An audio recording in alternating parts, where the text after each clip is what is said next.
Last week, I spoke from Mark, the fourth chapter, the 36th through the 41st verse. And I spoke from the topic, Peace Be Still. And that actually is Peace Be Still Part 1. This week, I'm speaking from the same scripture. And this is going to be Peace Be Still Part 2. And I'm going to read that same text, and then we'll move forward from there. And Mark, the fourth chapter, the 36th through the 41st verse says, "And leaving the crowd behind, they took them with them in the boat, just as he was. Other boats were with him. A great gale arose, and the waves beat into the boat, so that the boat was already being swamped. But he was in the stern, asleep on the cushion.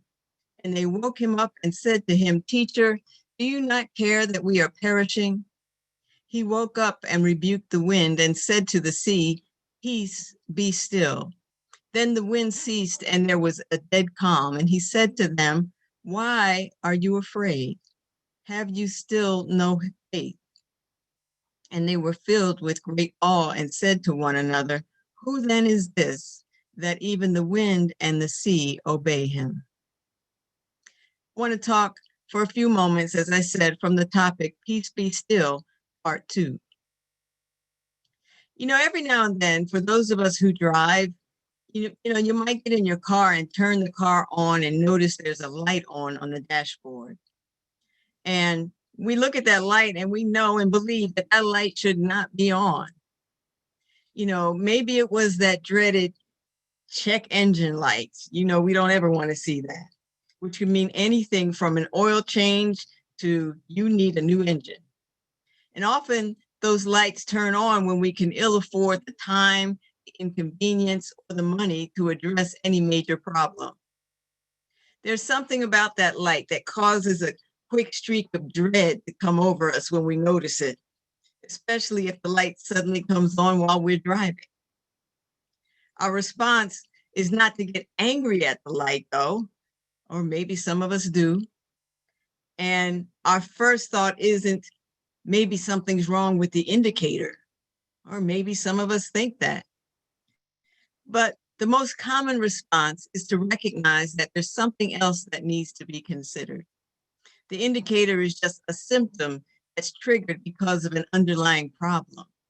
It gets your attention and lets us know that there's something we need to do. There's some assessments that need to be done. In business, there's a concept referred to as a root cause analysis. That's when something malfunctions or an alarm goes off.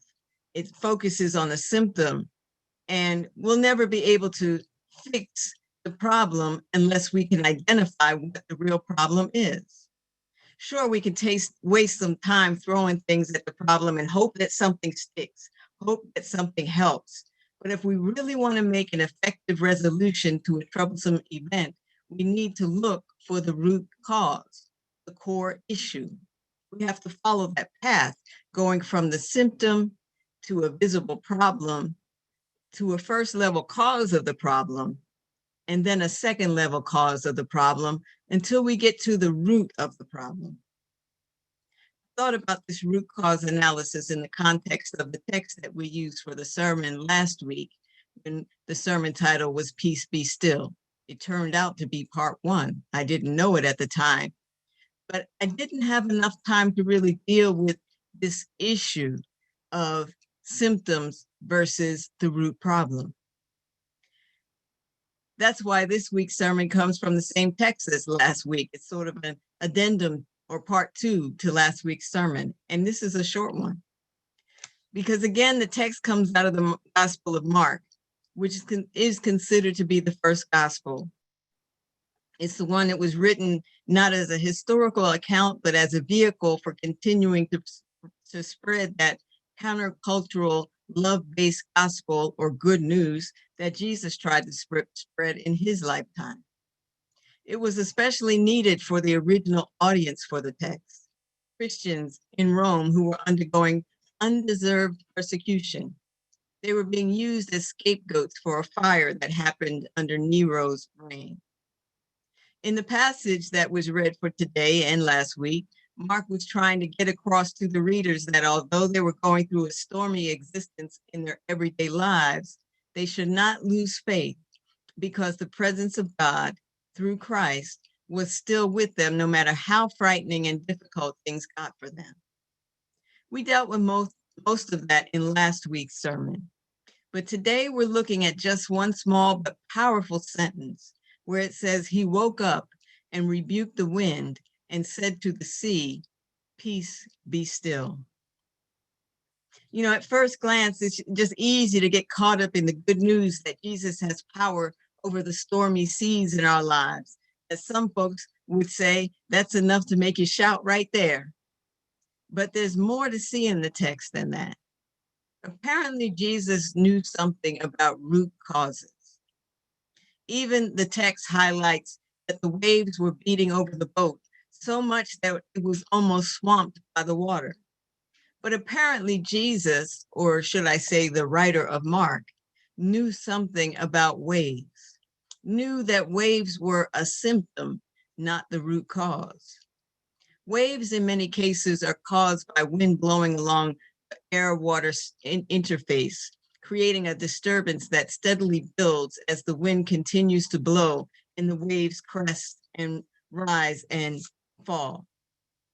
In our text, when the panicked disciples woke Jesus up as the waves were battering the boat, Jesus knew he could rebuke the waves all day long, but they were not the root of the problem.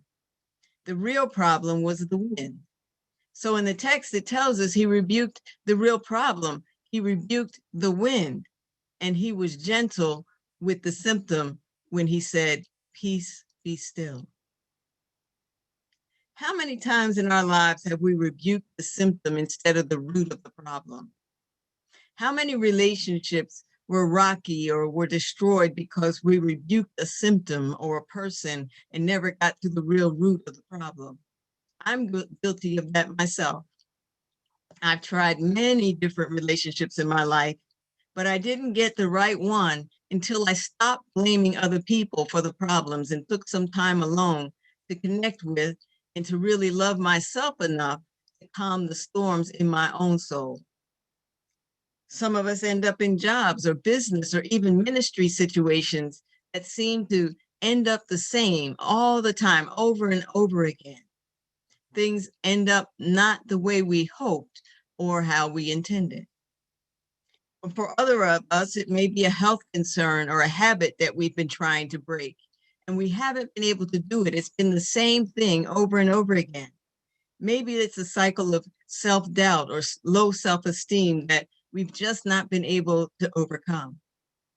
Too many times we spend much of our lives feeling like it's Groundhog Day or that we're on a hamster wheel because symptoms continue the same cycle until they end up causing us some destruction in our lives. The indicators have been going off. The warning light is on, but we've not gotten to the root of the problem. When the indicator light turns on the dashboard of our cars, we can take it to the shop and they plug the car up to a machine and they run a diagnostic test. Oftentimes the report comes back with something we would not have thought of otherwise. It would be great, wouldn't it be great if we had such a machine that we could plug ourselves into and diagnose what's really going on in our lives and why? Well, let me go back to that example of the root cause analysis concept. One of the exercises when you're trying to get to the root of a problem in business is to do the 5 whys. For example, when we go back to that car example, why is the indicator on? Well, something's wrong with the tire. Why is there something wrong with the tire? The pressure is too low. Why is the pressure too low? There's a nail in the tire. Why is there a nail in the tire? Well, apparently I ran over it. Why did I run over it? Because I saw a nail in the driveway and I said I'd pick it up later and then I forgot. Same thing can be said about other things in our life. Why do I keep ending up in bad relationships? Because I keep getting into contentious relationships. Why? Because I get into relationships too quickly. Why? Because I don't like being alone. Why? Because I don't like my own company. Why? Because I'm not being my authentic self. Why? Because someone, society, somebody, somewhere said I was not good enough, or that it was wrong for me to live my life as me. A lot of people during this Pride Month are thinking these sort of things and reflecting on our lives. And then we get to, okay, then why? Why was society saying I can't live life as me? Well, because maybe they just weren't ready for the wonderful soul I was really created to be. That is the level we have to get to the root of our issues, because that's where real change can happen. The same exercise can be done when it comes to various aspects of our lives, our dreams, our hopes, our callings, even our creativity.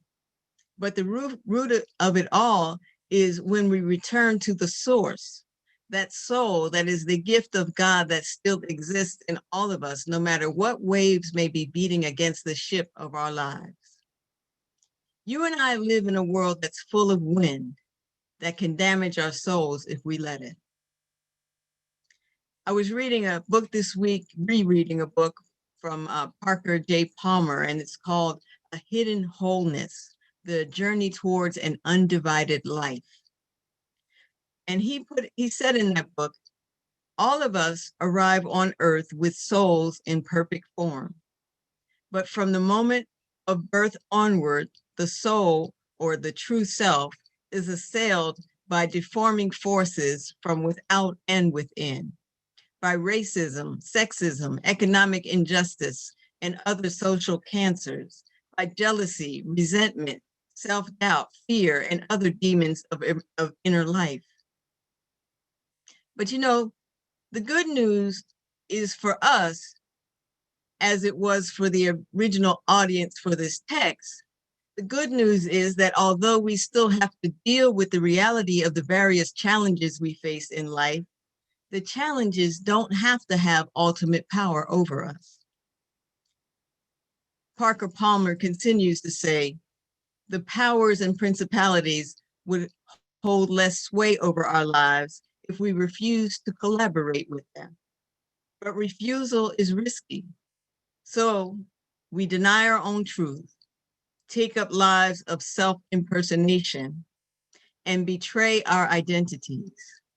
And yet the soul persistently calls us back to our birthright form, back to lives that are grounded and connected and whole.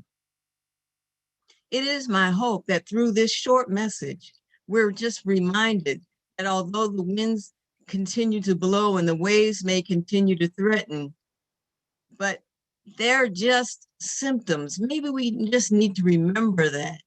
We can continue to come back to the root of our being, the pure soul that connects us to the ground of all being that I call God. That same God that enabled Jesus to discern that the real issue was the wind and not the sea. That same God will help us to sail on past our fears and our doubts and remember the power that's within us. I'm glad today that we can actually really have a diagnostic system that helps us get to the root of the issues that try to take us down. That diagnostic system is called prayer. It's called meditation. It's called quiet time. It's called journaling. It's called therapy. It's called trusting the power of God that surrounds us and that's within us. It's called learning to know and love our own authentic self. So even when the storms do rage in our lives, because they are going to rage from time to time, we can continue to do the real work. We can identify and rebuke the real issues, but then we can continue to gently say to our own souls, peace, be still. Thank you for listening.